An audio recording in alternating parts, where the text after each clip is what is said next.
भर जवानी में मजा तू ले लो, भर जवानी में मजा तू ले लो, राम के नाम न गइलो जीवन भर का कइलो, हाँ जीवन भर का कइलो। चलिए आई भैया नमस्कार प्रणाम, मैं आपका छोट भाई हृदय यादव। तो लाइव आने का एक ही कारण है, आप तो जानते होंगे कि 1 महीना से जो खुशबू रिकॉर्डिंग स्टूडियो का जो गाना था वो नहीं चल रहा था यूट्यूब चैनल पर। तो चलने का कारण है कि जो वहाँ स्टूडियो था वो बंद था, वहाँ से हटकर दुर्गा मंदिर के पीछे आ गया है जहाँ रिकॉर्डिंग चालू हो गया है, जो आज उद्घाटन हुआ है। तो चलिए आप अगर मेरे नए चैनल पर आए हैं तो प्लीज लाइक कमेंट शेयर और सब्सक्राइब जरूर कर लीजिए। और आइए हमारे नीतीश भैया से गाना सुनते हैं जो बहुत बेहतरीन गाते हैं और हारमोनिया के साथ भी स्टेज प्रोग्राम करते भी हैं। आइए गाना सुन लीजिए। नमस्कार प्रणाम सभी श्रोता समाज के। और बड़ी खुशी के बात बा जब भैया के स्टूडियो में कुछ गावे के मौका मिला, बहुत बहुत हम धन्यवाद करे भैया ला। चलिए आई भैया हमें गाना सुनावे के प्रयास करता नहीं।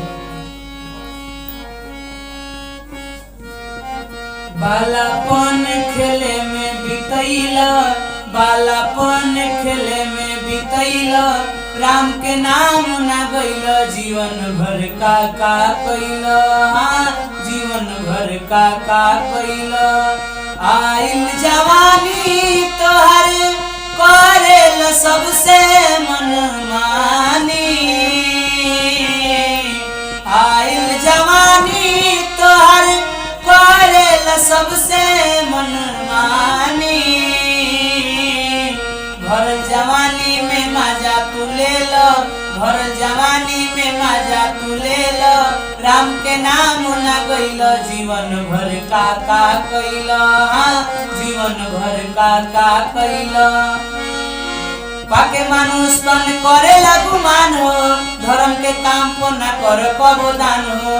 पाके मानुष तन करेला गुमान हो, धर्म के काम को न कर कबो दान हो। झूठे अभिमान में तू फंस गइला, झूठे अभिमान में तू फंस गइला, भजन में ताली ना बजैला जीवन भर का कइला, जीवन भर का कइला। बालापन खेले में बितैला, बालापन खेले में बितैला, राम के नाम न गइला जीवन भर का कइला, जीवन भर का कइला।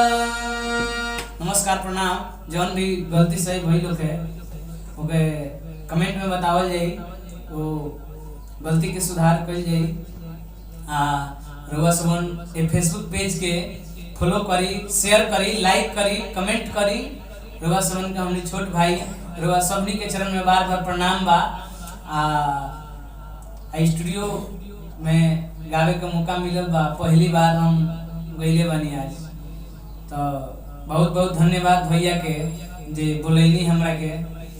ये खातिर हम सबनी के प्रणाम करे।